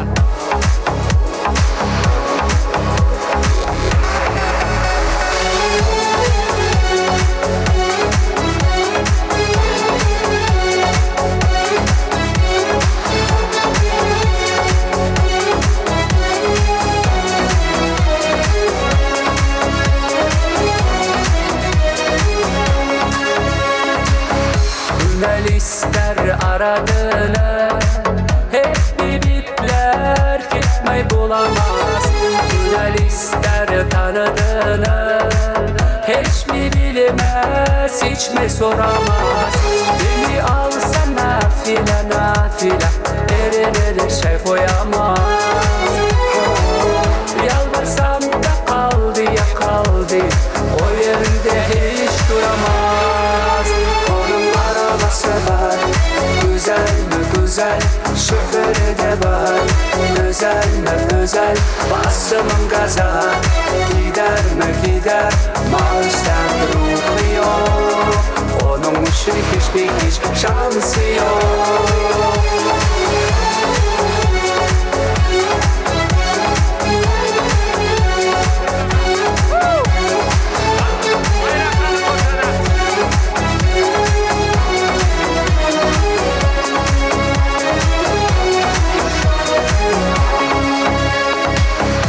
Jurnalistler aradığını, hep bibikler gitmey bulamaz.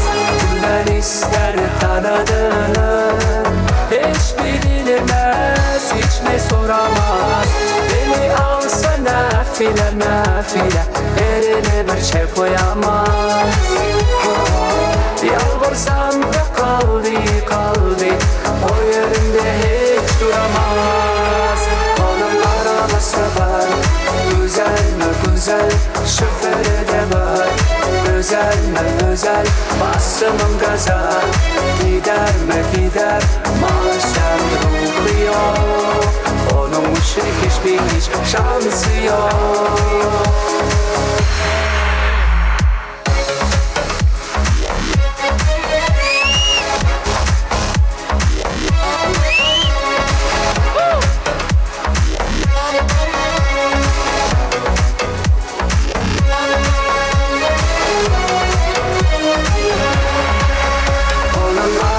Var. Güzel mi güzel, şoförü de var. Özel mi özel, bastımın gaza. Gider mi gider, maaştan ruhu yok. için hiç şansı yok. Onun arabası var, güzel mi güzel, şoförü de var. Özel mi özel, bastımın gaza, gider mi gider, maaşlar durmuyor. Onun için hiç şansı yok.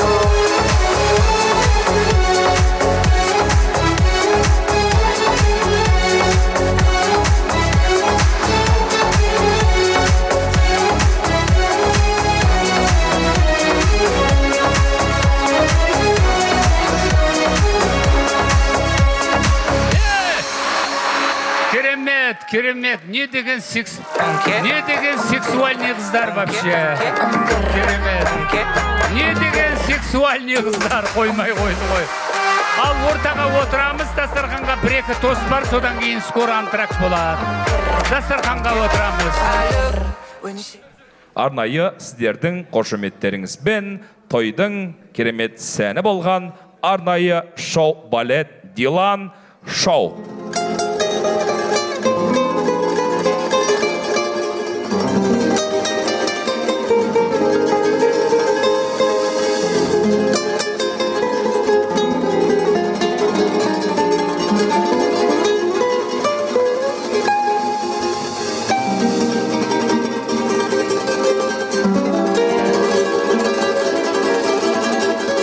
Закат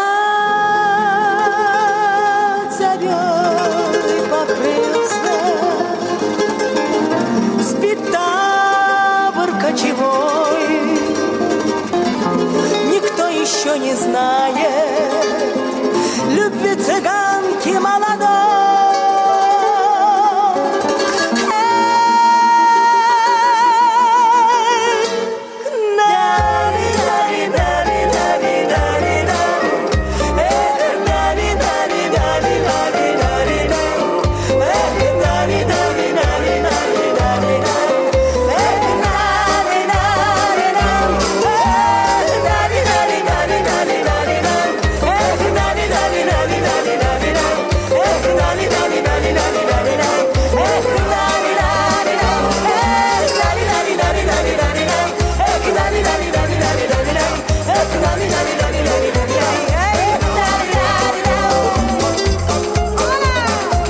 Браво, шоу-бале, дела. Пуэрто-Рикодағы қызға баш кетейін.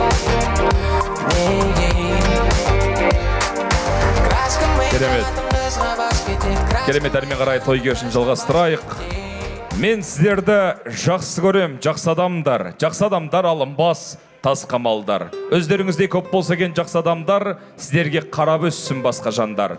Мен сіздерді жақсы көрем, жақсы адамдар, өйткені жүректеріңізде әппақ ар бар. Күнде осылай тойласын, тойласын жақсы адамдар, күйіп кетсін көре алмас бәт жағырлар. Тойларыңыз тағы да құтты болсын, жақсы адамдар, той құтты болсын. Мінекей, біз әрмен қарай той кешін жалғастырамыз. Тілектер тізгініне біздің номері 4-ші дастарханды мен ортаға шақырам. Света Маржан бастаған Сәуле тәтеміз бар, Қаһарман Гаухар, Алуан Әсия, Мадина Салтанат ханым, және тағы да Салтанат ханым Мұрат пен Жазира ханымдарды мырзаларды ортаға шақырамын. Келіңіздер, билеп келіңіздер, номері 4-ші дастархан.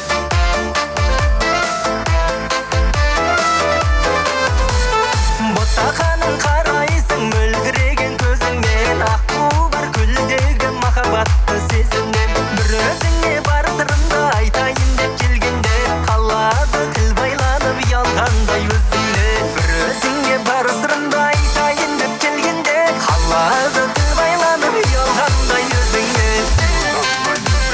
Жоғаласың көптеге келіп кетті әптеге, сағынышың қайдасың қасыма келер келе. Жайып қарсы алған арманымсың аңсаған, өзің арнап сүйетін әттен әуелен салам. Ой, рахмет. Қош келдіңіздер, құрметті қонақтар. Тілек тізгіні өздеріңізге келді. Жақсылап тұрып әдемі көсіле тілек арнаңыздар. Жолдарыңызбен, жөндеріңізбен мен микрофонды сіздерге ұсынатын боламыз. Ағамыз қайтар, апамыз қайтар, ұл мен қыз қайтар, біздің кішкентай нәрестеміз, зейінімізге айтар әдемі ақылдарыңыз бен бата тілектеріңіздің тілегі өзегі өздеріңізде. Микрофон сіздерге табыстайын. Той қуаныш құтты болсын. Қош келдіңіздер. Ал, Құрал Майра, бүгінгі тойларыңыз құтты болсын, балапанның өмір жасы ұзақ болсын, бақытты болсын, өссін, өнсін, үлкен жігіт болсын, сендердің тілектерің болсын.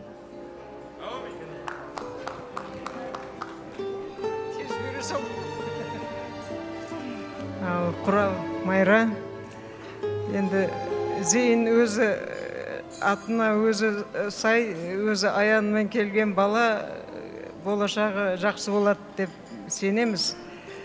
Зейіннің мына тұсау кесер тойы құтты болсын. Осы қадамы, алғашқы қадамы, ол сендер үшін өте үлкен қуаныш. Осы қадамы ылғи өрге тартсын. Ылғи баспалдағынан кері түспесін. Артқа қарай шегінбесін. Ылғи қадамы алдыға басып тұрсын. Көре алмағандар артында қалсын. Жақсы тілектер тілеген адамдар қорғап, қоршап, әлгі аямен келді деген соны айтып жатырмын. Ата-баба әруақтары қорғап, қоршап, әрқашан енді Әнуарымыздың өзіндей бір азамат болсын. Идрисіміз бар, Зейін бар, алдын бастаған Анвар бар. Бәрі жақсы болсын. Ешқашан артқа қарай бір қадам баспасын. Ылғи өрге тартсын. Бір жақсы азамат болсын, үлгілі болсын. Енді осы Зейіннің тойы таусылмасын. Енді тілашары бар, бұйырса келеміз. Одан кейін жоғарғы оқуға түскені бар, оған да келеміз амандық болса. Сөйтіп тойлап жүре берсек, сосын үйлендіріп, содан шөбіре көріңдер. Соған жетіңдер, сендерде аман есен болыңдар. Сендердің аман болғаның бізге жақсы. Өйткені тойдан тойға келе береміз. Әумин, өте керемет, әрмен қарай тілек жалғаңыздар. Ал Құрал Майра, бүгінгі тойларың қабыл болсын, құтты болсын дейміз. Зейін деген немерелеріңіз аман болсын.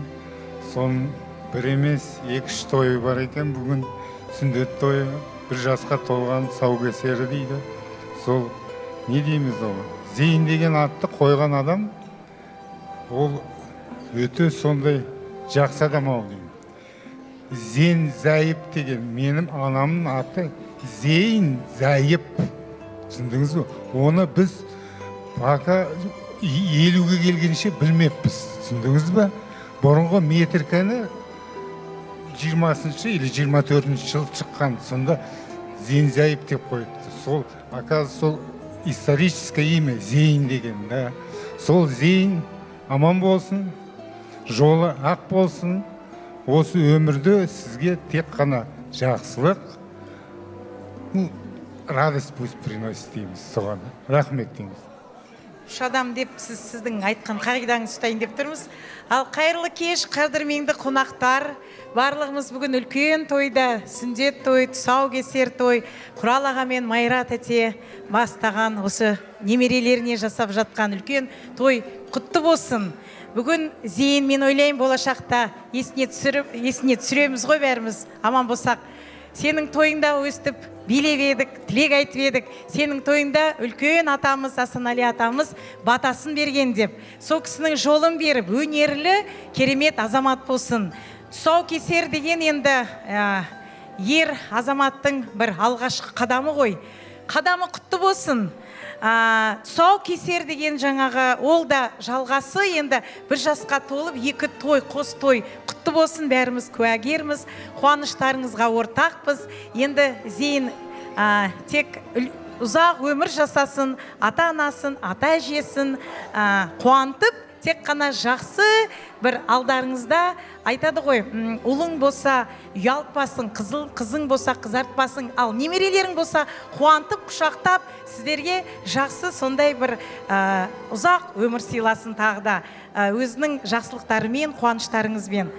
Құттықтаймын. Енді мына жерде сөйлеп тұрған нағашы жұрт, нағашы апа, әжелері, біздің тілегіміз бар жақсы болсын, тойға ұласа берсін.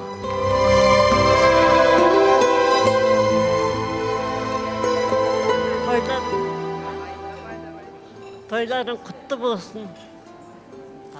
Немерелеріңіз сіздердің атақтарын шығарып, осы халқына қызмет етсін. Үлкен бақытқа ие болсын. Сендерге айтатын сол қыздарыңның қуанышына тоймай жүре беріңдер. Бұл алғашқы той деп ойлаймыз.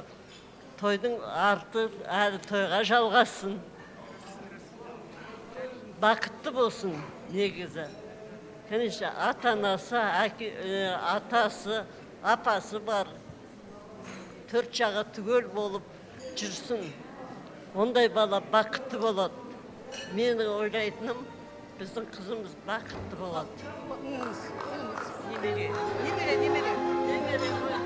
Ой, рахмет. Дұрыс, артынан Құдай қаласа қыз ерсін деп жатыр ғой, ұлдың артынан қыз ерсін, қарындасы болсын, ағалық қамқорлық көрсетсін деп жатырмыз. 3 жұртымның ұлығымен ұлысы деп, бұрынғы сөздеріңіздің дұрысы көп. Мен сіздерді жақсы көрем, нағашы жан, аяулы анашымның туысы деп дейді. Мінеке, нағашылар да демі тілегін арнап жатыр. Жаңа сөздің арасы барлықтарыңызға мінеке осындай кішкентай бүлдіршіндер тілейміз. Алла бұйыртса әр шаңырақта осындай немерелер, шөберелер көп болсын. Сол немере шөберені көтерген кезде қолдарыңыз талсын, иіскіген кезде мауқыларыңыз басылып жүре беріңіздер. Аман болыңыздар. Ортаға демі естелік сурет болсын, келіңіздер. Ортаға Құрал ағамды ортаға алайық, Майра апамды ортаға алып, тарихи сурет болсын, келіңіздер. Рахмет. Мінеке, қазір ортада керемет би болайын деп тұр. Сіздерді билететін қазақ эстрадасының жарық жас жұлдызы, керемет дауыс иесі Мейір Қайрат ұлдарыңыз орнарға келеді. Қошеметпен қарсы алыңыздар, жақсылап би болсын ортада. Мейір Қайрат.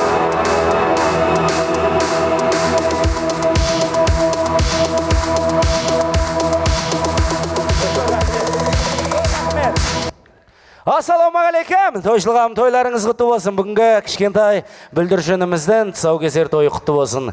Келесі музыкалық сәлеміміз осы жердегі той иелерінің барша достарының құрметіне бір досым бар деген әнімді қабыл алыңыздар. Той құтты болсын. Баршаңыз құттыға келе шақырамын.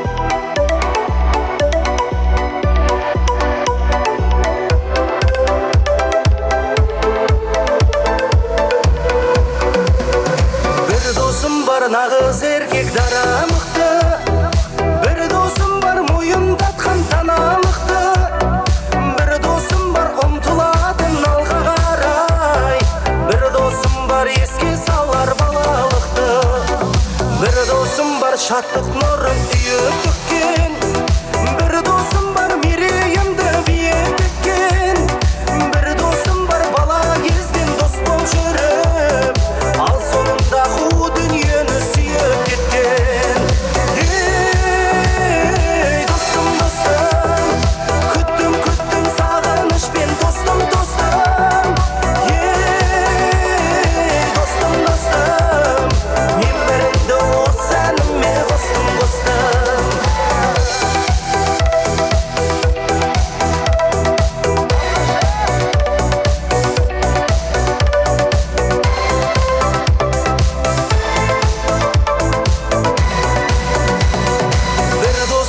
Бірге нанын шесептейтін, бір досым бар ішкенінде есептейтін, бір досым бар көріскенде мақтап алып, ал сыртымнан ғайбат айтып өсектейтін, бір досым бар шақырғанда келе алмайтын, бір досым бар мені мүлде көре алмайтын, бір досым бар жоқ болса да жаны қалмас, бір досым бар болса да бере алмайтын. Ей, достым, достым, күттім, күттім сағынышпен, достым, достым. Ей, достым, достым, мен біріңді осы әніме қостым, қостым.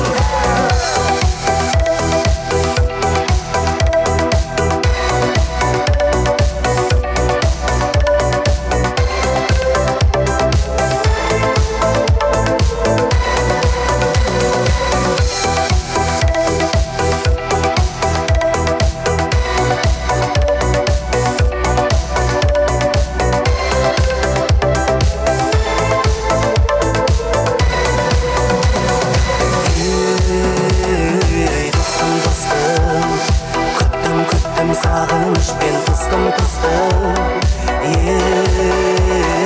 Достым, достым, мен біріңді осы әніме қостым, қостым.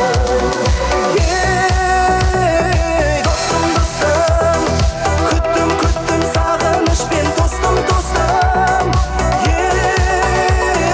Достым, достым, мен біріңді осы әніме қостым, қостым. Тағы билейміз ба? Тек қана сіздер құрметтеріңізге көгерік деген әнді қабыл алыңыздар.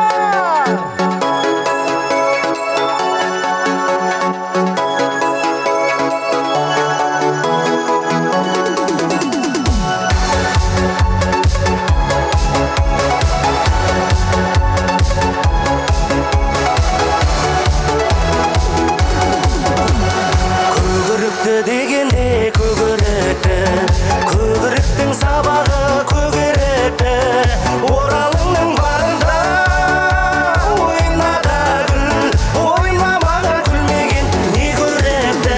Ай, жаным, ай жаным, асыл жаным, керек емес өзіңнен басқа жаның. Ай жаным, асыл жаным, керек емес өзіңнен басқа жаның.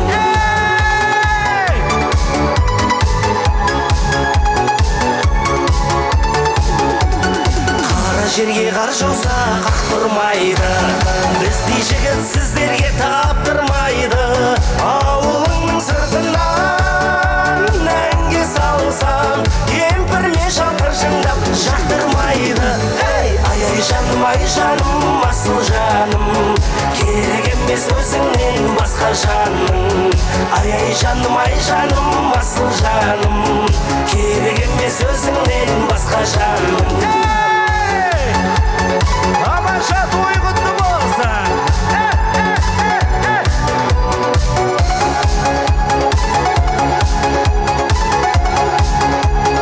Әнекей бірге.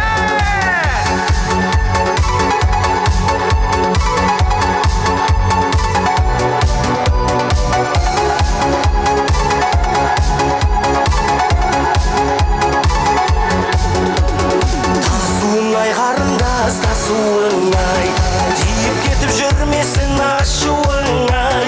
Егер мен үшін сүйсең, асыл еркем, ертең кешке дайын тұр қашуыңай. Ай жаным асыл жаным, керек емес өзіңнен басқа жаным. Ай жаным асыл жаным, керек емес өзіңнен басқа жаным. Ай жаным асыл жаным, керек емес өзіңнен басқа жаным.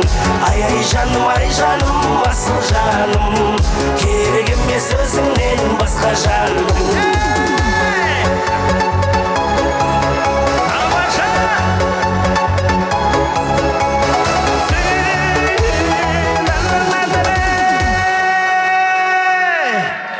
Тағы билейміз ба? Кеттік онда бір шымкентский бидан жіберекші. Жылама махаббат! Той құтты болсын! Қанеке бірге! Шаршамай ма!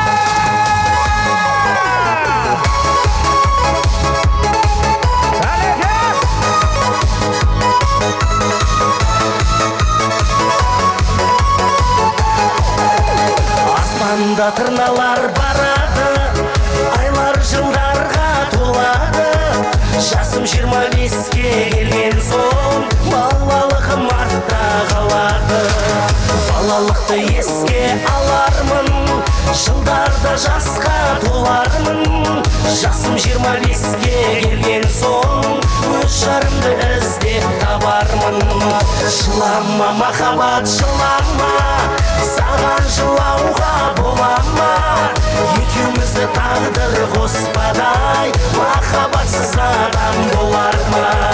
Жылама махаббат жылама, саған жылауға болама. Екеумізді тағдыр қоспадай, махаббатсыз адам болар ма?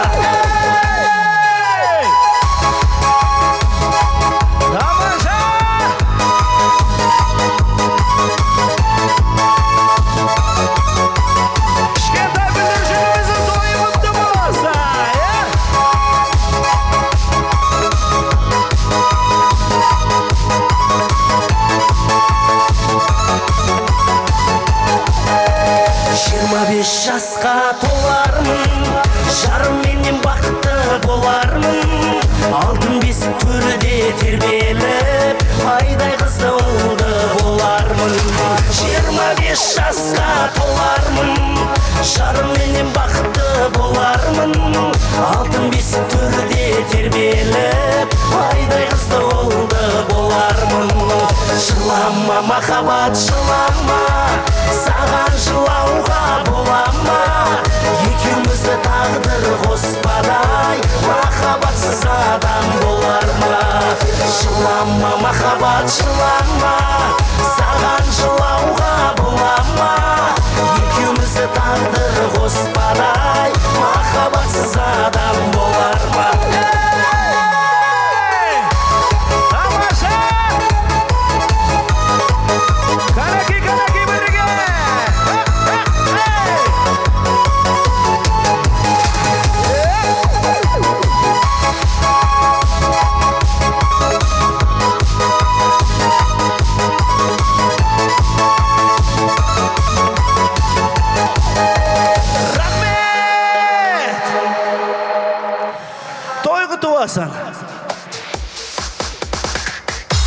Рахмет, мейір қайрат, керемет әні салды, керемет би болдық. Енді құрмет қонақтар, барлықтарыңызды біздің арнайы сыртқа шығып, гольф алаңында өте керемет жерде қазір кішкентайымыздың тұсаукесер рәсімі өткізіледі. Қазақтың салты мен дәстүріне сәйкес салтта сақтап, дәстүр дәріптеп, балықтарыңызды мейрамханамыздың оң жақ тұсындағы, мейрамханамыздың жанындағы көк тұсқа шақырамыз. Келіңіздер, орныңыздан тұрайық, балықтарыңызды тұсаукесер алаңына шақырамыз. Келіңіздер, балықтарыңызды тұсаукесер алаңына жақындайық. Жүріңіздер.